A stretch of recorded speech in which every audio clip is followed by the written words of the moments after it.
Hello বন্ধুরা, welcome back to my channel easy cooking process of Falguni Dutta.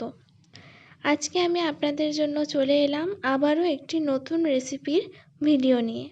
তো আজকে আমি আপনাদের জন্য বানিয়ে দেখাবো মোচার ডালনা, এবং সেটাও খুব সহজ একটি পদ্ধতিতে। তো চলে আসুন, দেরি না করে দেখে নেওয়া যাক যে আজকে আমি এই মোচার ডালনাটা কিভাবে বানাচ্ছি।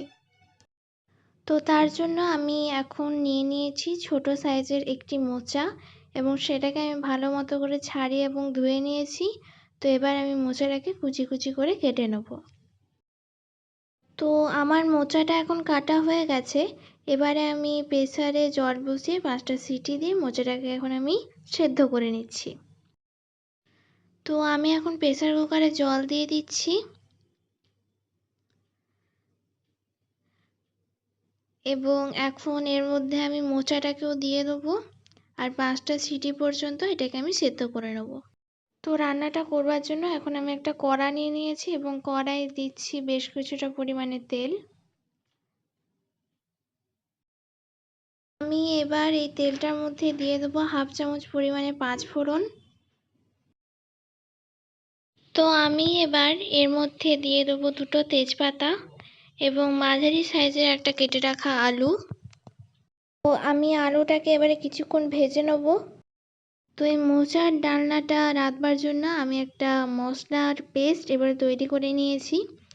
এতে আমি দিয়েছি 1 চামচ আদা বাটা, 1 চামচ জিরে ধনে গুঁড়ো, 1 চামচ হলুদ এবং 1/2 চামচ পরিমাণ কাশ্মীরি লঙ্কার গুঁড়ো। তো এবার আমি এর মধ্যে একটা টমেটো কেটে দিয়ে দেবো। তো আমি আলু আর টমেটোটাকে একটু ভেজে নেবো এবারে। আর এবার এর মধ্যে আমি পেস্টটা অ্যাড করে দেবো। এটা অ্যাড করবার আগে আমি 10 মিনিট 2 চামচ জল দিয়ে ভিজিয়ে রেখেছিলাম। তারপর আমি এটা অ্যাড করলাম এবং ভালো করে এটার সঙ্গে মিশিয়ে নেবো আমি এখন পেস্টটা। তো এবার আমার পেস্ট, আলু এবং টমেটো তিনটেকে আমি একসঙ্গে ভালো করে মিশিয়ে নিয়েছি। আর এবার আমি এর মধ্যে অ্যাড করে দিলাম গুঁড়ো চিনি। আমি এটা আন্দাজ মতো অ্যাড করলাম, এবং চিনিটাকে ভালো করে এর সঙ্গে এখন মিশিয়ে নিচ্ছি। আমার মশলাটা যাতে ধরে না যায় তার জন্য আমি এখন এর মধ্যে কিছুটা জল অ্যাড করলাম।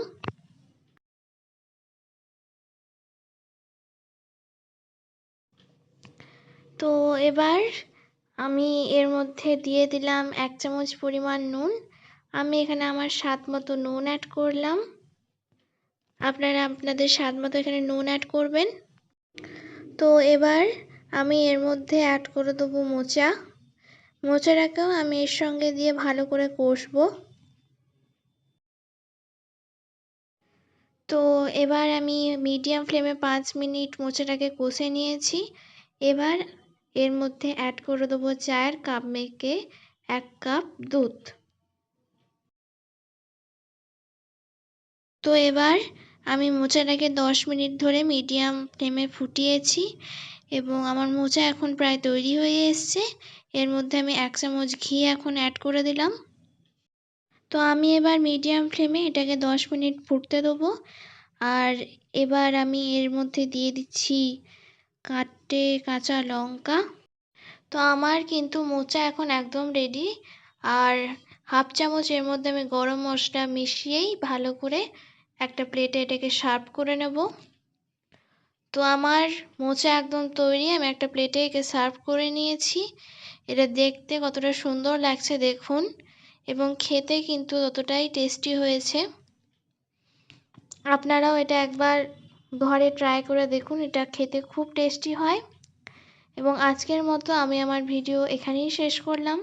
আবার দেখা হবে আপনাদের সঙ্গে নতুন একটি রেসিপির ভিডিও নিয়ে।